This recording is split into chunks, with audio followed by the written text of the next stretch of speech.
Some children made a graph. In which months are there more than 5 birthdays? So we have the number of birthdays at the bottom, and if we draw a line up from 5, we can see the months with more than 5, so the months with bars that go beyond 5 are March and May. Now, how many children were born from July to December? So in July, if we look down, we can see that that's 3 children. August has 1, September 2, October 1, November doesn't have a bar, so that's 0, and December has 2 children. So if we want the number of children born from July to December, we need to add all of these numbers. So 3 plus 1 is 4, plus 2 is 6, plus 1 is 7, plus 2 is 9. So that's 9 children. Here is a table showing the number of children at 5 schools. Tick the school with the most children. So the school with the most children will be the school where the number of children is largest. Now all of these numbers have 1 as the hundreds digits, but if we look at the tens, we have 7, 1, 8, 0 and 5. So this number with 8 tens, 180, will be largest, and that's Park School. Use each number card once to make the answer to each calculation an even number. So we have 3, 4 and 5, and we need to remember that an even number is a number that ends in 0, 2, 4, 6 or 8. So that's a number in the 2 times table. So we have 5 times something, and our answer needs to be an even number. Now 5 times 3 is 15, but that ends in a 5, so that's odd. 5 times 4 is 20, and that's an even number because 20 ends in a 0. 5 times 5 would be 25, but that would be an odd number because it ends in a 5. So the card we need to use here is the 4. Now we have 12 divided by something. If we divide 12 by 3, that gives us 4, because 4 times 3 is 12. And 4 is an even number, so we can use 3 as this card here. And if we have 9 plus 5, that gives us 14, which ends in a 4, so that's an even number. Now notice, if you multiply an odd number, so 5, by an even number, your answer will be an even number. If you divide an even number by an odd number, your answer will be an even number. And if you add 2 odd numbers, your answer will always be even. VJ has these t-shirts and shorts.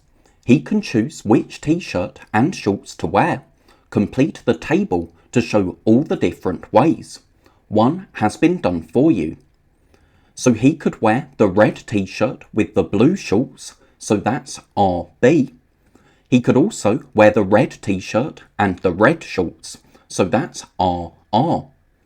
He could have the yellow t-shirt and the blue shorts, so that's YB. Or he could have the yellow t-shirt and red shorts, so that's Y red. Then he could have blue and blue, so that's BB, or blue and red, so BR. Use only these numbers. Write numbers in the boxes to make these correct. Numbers can be used more than once. So first we have an addition calculation. So let's use the largest number as our answer. So now what plus what is 20? Well, our next largest number is 16, and if we add 4 to 16, that will give us 20. So we can write 16 plus 4 equals 20, but there are lots of other possible answers here. And now we need to write a subtraction calculation. But we know that addition problems can be read backwards as subtraction problems. So if we know that 16 plus 4 is 20, we also know that 20 minus 4 will be 16. So we can have 20 minus 4 equals 16. But again, there are lots of other possible answers here. This scale shows how much Chen weighs. How much does Chen weigh? So we have 35 and 40 marked on the scale, and to get from 35 to 40 we have 5 lines. So that means each of these little lines must represent 1 kilogram. So we have 35, 36, 37, and then the arrow must be pointing to 38 kilograms, because if we continue to check, we have 39 and then 40. So Chen weighs 38 kilograms. Here is part of a number line. Write the number shown by the arrow. So we have 20 and 40 marked on our number line, and to get from 20 to 40 we have 1, 2, 3, 4 jumps. Now the difference between 20 and 40 is 20, because 40 minus 20 is 20, or if we add 20 to 20 we'll get 40. So we know that we have 4 jumps, and the total of these 4 jumps is 20. So if we divide 20, divide the difference by the number of jumps. 20 divided by 4 is 5, so that tells us that each of these little lines on our number line represents an increase of 5. So after 20 we'll have 25, so 5 more, then 30, and then this line here will be 35. Look at each number sentence. Put a tick if it is correct, put a cross if it is not correct. So first we have 8 times 2 equals 8 plus 8. So 8 times 2 is 16, 8 plus 8 is 16 as well. So we have the same value on both sides of the equal sign, so we can put a tick. And that makes sense, because 8 times 2 can mean 8 lots of 2, but it can also mean 2 lots of 8. And if we have 8 plus 8, that's 2 lots of 8. Now we have 3 times 10 equals 3 plus 3 plus 3. So 3 times 10 is 30, but 3 plus 3 is 6, plus 3 is 9, and 30 is not equal to 9, so we need to put a cross here. 3 times 10 can mean 3 lots of 10, but not 3 lots of 3. It can also mean 10 lots of 3, but here we only have 3 lots of 3, not 10 lots of 3. And now we have 5 times 4 equals 5 plus 5 plus 5 plus 5. So 5 times 4 is 20, 5 plus 5 is 10, plus 5 is 15, plus 5 is 20. So we have the same number, we have 20 as the value on both sides of the equal sign, so we can put a tick. And that makes sense because 5 times 4 can mean 5 lots of 4, but it can also mean 4 lots of 5. And if we're adding 5 4 times, that's 4 lots of 5. The sum of two numbers is 100. Write in the missing digits. So we have something with 3 tenths plus something with 3 ones equals 100. So let's find the ones digit first. We have something plus 3, but then we have a 0 as the ones digit of our answer. But if one of our digits is 3, we haven't added to make 0. We must have added to make 10 and then exchanged. So 7 plus 3 is 10. So if this digit here is a 7, that will give us an answer with a ones digit of 0. And now let's look at our tens digits. We have 3 plus something, and our answer is 100, so that's 10 tens. But remember, we've already made one 10 by adding our ones digits, because 7 plus 3 is 10. So we need 9 more tens to make 100.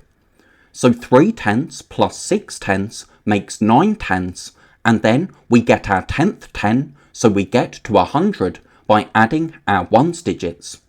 And we can see how this works, because if we have 63 plus 37, 3 plus 7 is 10, so that's 1, 0. And then 1 plus 6 plus 3 is 10, so that gives us an answer of 100. So you can see why making the ones add up to 10 means that we have an answer with 0 as the ones digit. But then, because we made a 10 by adding our ones, we need a total of 9 in these numbers here. So that's 3 plus 6 to make 9, plus the 1 that we made from adding our ones makes 10 tens, so makes 100. Circle the number which is nearest in value to 750. So nearest in value to means the same thing as closest to. So first we have 570, and that's not close to 750. But now we have 699. That's 51 less than 750, because if we work out 750 minus 699, we'll get 51.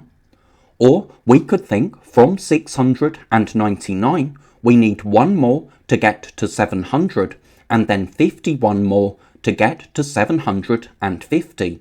So that's a difference of 51. Now 810 is 60 more, because if we work out 810 minus 750, we'll get 60. Or if we counted on 50 from 750, that would take us to 800, and then we'd need another 10 to get to 810, so that's 60 more altogether. 852 is 102 more, and 1050 is not close. So that means the number closest, the number which is nearest in value, is 699, because that's only 51 less. Now we can see, because we have the numbers in order from smallest to largest, that 750 is between 699 and 810.